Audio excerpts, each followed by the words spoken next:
ప్రియులారా, మన ప్రభు అయిన యేసు క్రీస్తు నామంలో మీకు శుభోదయం.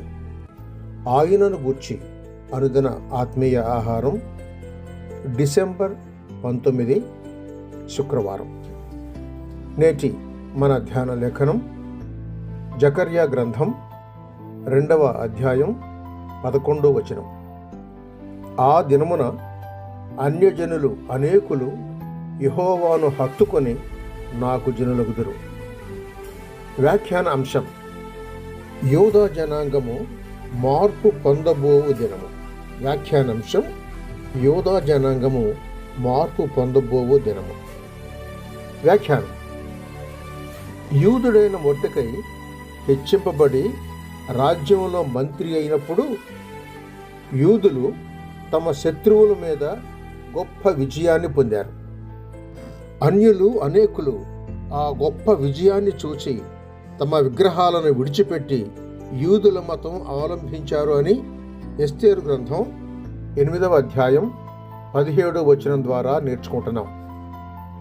రాబోయే ఆ గొప్ప దినాన అన్యులలో 10 మంది ఒక యూదుని చెంగు పట్టుకొని దేవుడు మీకు తోడుగా ఉన్నాడని వినపడినది కనుక మేము మీతో కూడా వత్తుము అని తీర్మానం చేస్తారు.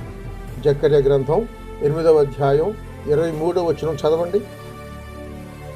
ఇప్పుడైతే సువార్త ప్రచారం చేత అన్యులు ఎంతో మంది దొరికారు.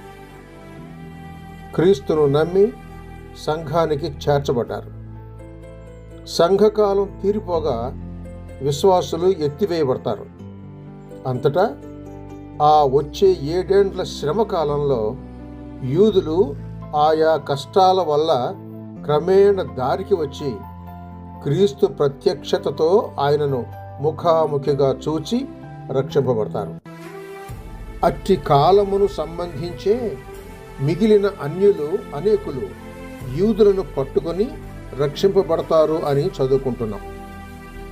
ఇప్పుడైతే అన్యులు క్రీస్తును నమ్మిన వారిని గమనించి హత్తుకొని వాక్యమును విని క్రీస్తును నమ్మితే మంచిది.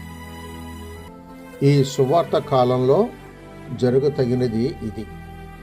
ఇప్పుడు నమ్మిన వారు రక్షింపబడి సంఘం ఎత్తివేయబడినప్పుడు మహిమనొందుతారు. సువార్త యొక్క గొప్ప సాక్ష్యం.